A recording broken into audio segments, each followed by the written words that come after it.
Cow the Kangaroo har etter mange år fått et nytt spill og en reboot. Hæ? Det heter ikke Cow? Hva? Uttales KO? Ok, vi prøver dette igjen. KO the Kangaroo har etter mange år fått et nytt spill og en reboot. Du aner ikke hvem han er? Det er du ikke alene om. KO-serien er en 3D-plattformspill. På mange måter kan spillet minne oss om alt fra Crash Bandicoot til Rayman. Han er en ung kenguru som drar på reise for å finne hans far og søster, som på mystisk vis har blitt sporløst forsvunnet. KO våkner en dag fra en merkelig drøm om søsteren sin, som han beskriver som I think Kaya's in trouble. Did you have another nightmare, KO? It was more than that. It was like Kaya was trying to tell me something. Maybe she knows what happened to Dad. I have to help her. Please don't try to stop me, Mom. Og får følelsen av at hun er i trøbbel og drar for å finne dem.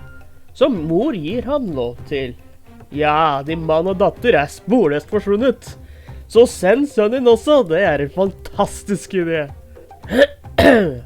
Han får hjelp av hans visen martial art teacher og finner sin fars handsker, som Walt hadde gravd ned i en kiste som en gang har tilhørt hans far. I did, with good reason. Walt forteller at en darkness korrupte hansken hans, men KO overbeviset mester Walt med at han forteller at Kaya ville at han skulle finne dem, som kan matches med elementer fra for eksempel fire og ice. Fire gjør hanskene varme, og du kan ødelegge tre med sprekker i seg, eller få vekk spindelvev og smelte is. Men ice gjør egentlig det motsatte, og du kan kun bruke på pleasure play som du finner i levels til å fryse vannet til is. Noen steder har sånne, hva de nå heter, hvor noen gir deg tilgang på så mye ice og fire du vil, og andre gir deg basically en boomerang som du kan kaste på blinker og enemies for å progresse gjennom spillet. Du kan også finne sånne energy balls, som også gir hanskene et av elementene. By the way, du kan kun holde opp til 3 av disse power-upsa om gangen. Og så nevnte jeg at hanskene kan prate.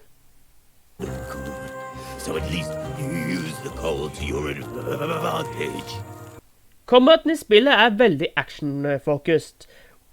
Jeg vil gå så langt og si at den minner veldig om combat-systemet de brukte i Crash of Spyro, i Crash of the Titans, Mine of the Mutants og Legend of Spyro-spillene. Men bare at det funker mye bedre, og hvis du holder en av elementene i hanskene, når du slåss mot fiender, kan du gi dem status effects. For eksempel at de tar fyr med fire, eller med ice, hvor du kan fryse dem. I hvert område du besøker skal du inn i forskjellige levels som veldig tydelig tar inspirasjon fra både Crash og Spyro, men også litt Donkey Kong og Rayman. Hva mener jeg når jeg sier Donkey Kong? Vel, for dere som har gamet Donkey Kong Country, så vet dere at dere kan finne bokstaver som skriver ordet Kong. Og KO gjør akkurat det samme, bare bokstavene gir ordet KO. Levels har ikke bare bokstaver som collectibles. Du kan også finne Bring me crystals! Nei, Cortex, ikke crystals, men det er gems som vi også får tak i nettopp Crash Bandicoot. Men de er der bare som collectibles. Men du finner også kasser, mange av dem, og du får alltid coins ved å ødelegge dem. Akkurat som i Crash, hvor crates gir deg Wumpa Fruits. Som funker som coins du plukker opp i Sly Cooper-spillene. Disse coinsa er spillets currency, og de kan brukes i shops til å kjøpe mer liv, kostymer til KO. Et av kostymene her gir til og med KO utseende til sin klassiske stil, som er like stilig som når Crash får et skin basert på hans appearance i PS1-era. En annen ting du kan finne i levels er... Ja, la oss være ærlige her. Det er KOs svar på Heart Containers fra Zelda.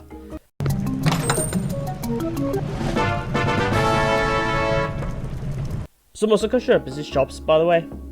Disse har også en liten del av et hjerte i seg, og 4 stykker gir deg You guessed it, et ekstra hjerte. Eller health, if you will. Det er også gjemt noe de kaller for en Eternal Well, som er banas bonuslevel med coins og gem for deg å kollekte, og som er med på 100% completion. Jeg vet det er sammenlignet KO med Crash Bandicoot noen ganger her, og det er det en grunn til.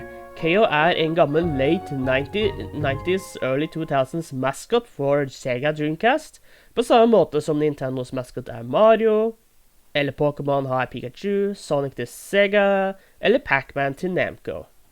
Hans siste spill kom i 2006, så det er sånn 16 år siden sist vi så han. Jeg ble først interessert til han i dette spillet. Hadde du hørt om KO før hans comeback nå i 2022? Men alle spill har sine problemer, og KO er ingen unntak. Men i KOs tilfelle er det til tider ille.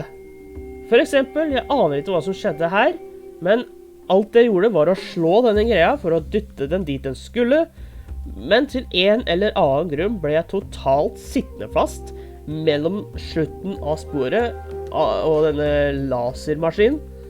Det er veldig synd du ikke kan videocapture spillet på Switch, for jeg kom ingen steder og måtte fullstendig resette hele levelet. Veldig irriterende og unødvendig.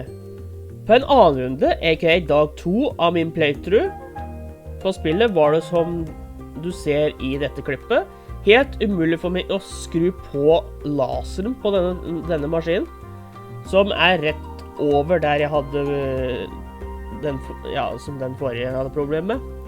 Den ville ikke funke i det hele tatt, frem til jeg gikk ned og grabba en boomerang og kastet på den. Grunnen til at dette irriterte meg er fordi at det gikk helt fint å slå på de to andre for at det skulle skru seg på, så hvorfor det plutselig ikke gikk med denne, aner jeg ikke. Kamera har av og til problemer med å holde følge, og bestemmer seg for å gjøre hva enn dette er. Som ser ut som skjer hver gang jeg har en vegg av et slag bak KO. For det skjedde ikke bare i dette klippet, men også når jeg døde. Kan forresten også nevne at KO kan ha store problemer med å grabbe tak i ting når han skal klatre. Akkurat som han nekter å ta tak i planken ovenpå, som har gjort at jeg detter ned i en bottomless pit flere ganger enn jeg kan telle. Cutscenes ser veldig stive ut etter min mening, akkurat som de ikke helt er ferdige. De kunne rett og slett trenge mer polish. Og bare se på bakgrunnen i dette screenshottet og si meg at dette ikke ser ut som KO er peista foran et lerret. Kan dere se at dette er en hengekø? Ikke? Nei, da ser du poenget mitt. Jeg tok faktisk og søkte på YouTube for å se om PS4-versjonen ser bedre ut. Og i dette shotet, og ja, det gjør det. Det er ikke ofte graphic plager spill, men her kan det gjøre det. Spillet sliter til og med framerate, hvor KO og verden rundt ham er akkurat som den blir litt blurry. Og så kunne det trengt litt mer work med voice acting. KOs voice for eksempel er grei, men skulle ikke ha sett den bedre. Det er en grunn til at jeg ikke har nevnt noe av musikken i spillet, og det er at mange ganger bestemmer spillet seg for å fjerne musikken helt. Og det har vært mange tilfeller hvor den ikke kommer tilbake før jeg avslutter banen, eller i andre tidspunkt så er det musikk, men så blir musikken bare borte, og så kommer den igjen litt etterpå, før den gjør akkurat det samme igjen.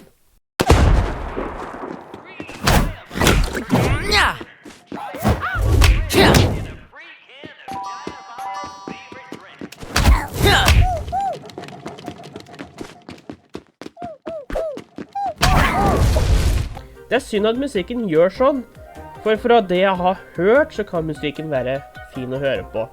Men det største problemet jeg har møtt på er at spillets autosaving er broken.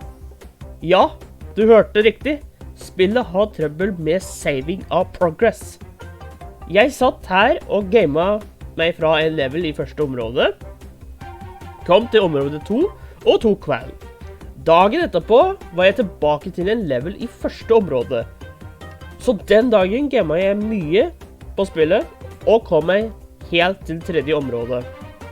Tok kvelden, og var igjen dratt helt tilbake til samme level i første område, akkurat som tidligere nevnt.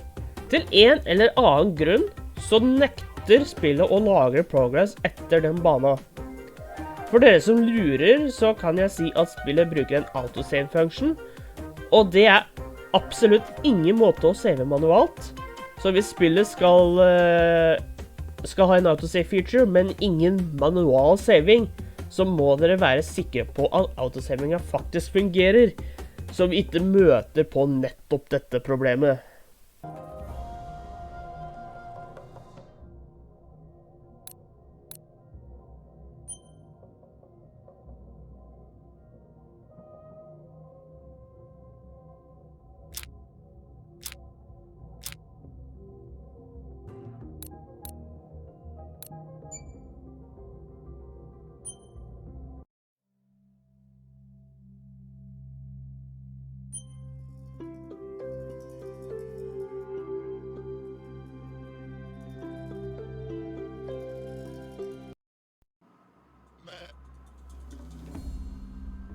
Nå har dette skjedd 2 ganger, og det var da jeg bestemte meg for at nei, vet du hva? Jeg er nødt til å lage en review på dette spillet.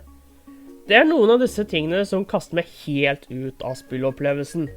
Og det er egentlig veldig synd, ettersom jeg kan si at jeg faktisk enjoys the game. Og det faller inn sammen med Crash, Rayman, Mario, Sonic. Og jeg ville hatt det mye enklere å anbefale Kea dersom problemer sånn som savinga ikke var et problem. Så jeg håper virkelig de patcher ut glitchene, spesielt det med saving og musikken, som hele tiden blir borte. Sound effects er også av og til borte.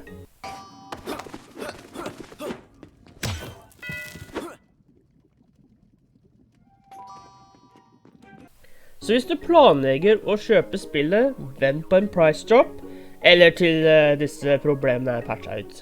For bare se på noen av disse klippene og si meg at dette ikke minner om Crash Bandicoot.